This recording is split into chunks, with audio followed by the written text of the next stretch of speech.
Good morning sa inyo lahat dyan sa mga matitinik na driver. So, update. Time check 7:26. Yan, papasok na ako sa trabaho. Ito, lalakad. Yan. Lalakad ako sa papuntang BF. Wala kasi akong pamasahe. So, lakad muna. Pamasaheng budget sa dami ng gastos araw-araw, pamasahe ng mga bata sa school, baon. Ito talaga, tiyaga muna. Walang service, walang bike, wala. So malapit lang naman ako sa mga 30 minutes, 45 minutes. Nandun ako sa boss ko, bahay ng boss ko. So tiis mo na. Walang wala talaga. Tiis mo na, lakad muna hanggang sa mamaya pag uwi ko, ganun din. Lakad din, kahit gabi na, lakad pa rin pauwi. Yan, hirap ng buhay. Lakad-lakad muna. Pa-exercise din sa umaga. Pasok, makulimlim pa naman okay lang naman, makulimlim. Medyo ambon-ambon konti.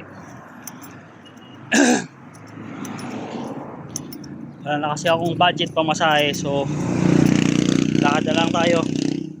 Makamatik. Yan. Lakad lang.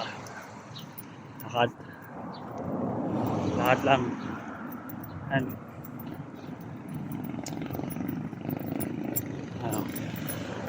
Nalakaran ko. Yan o. Ganyan, nalakaran ko. Yan.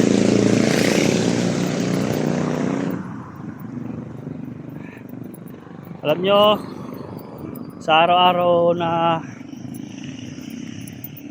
pinagpala sa atin ng Diyos, lahat ng ginawa sa atin, maraming salamat po sa inyo, Panginoon.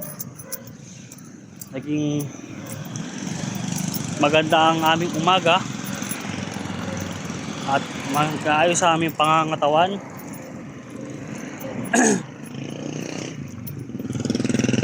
Hindi mo po kami pinapabayaan araw-araw sa aming pagbabiyahe.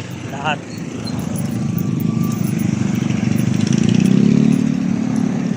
Ito po. Yan. Malayo-layo pa. Malayo pa biyahe ko. Ay, lakad-lakarin ko pala. So, maiba naman tayo. Kayo ba pag walang-wala na kayo sa bulsa nyo, nagsasabi kayo sa boss nyo pangangailangan nyo? Ako nagsasabi ako mga 2 days before, 3 days before.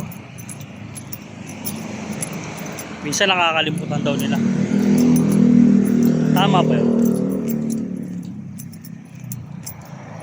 Meron namang iba na isang sabi mo lang nagbibigay. Yung mga ganong question. Sa akin, tiisin ko na lang. Kahit maglakad ako malayo, malapit man ang malayo, tiisin ko rin. Hintayin mo na lang sumweldo ka. Yun ang Pilipino, kaya magtiis . So, tiis-tiis lang. Makakaraos din sa pang-araw-araw nating gawain. Matatapos din ang isang araw, wala kang naabalang tao. Kaya ngayon, stay strong, stay healthy, laging masaya, laging nakangiti, iwanan ang problema sa bahay, huwag dalhin sa trabaho para mag-focus. Yan. Yan. Medyo malayo-layo pa to. Yan. So, kita-kits na lang tayo uli mamaya.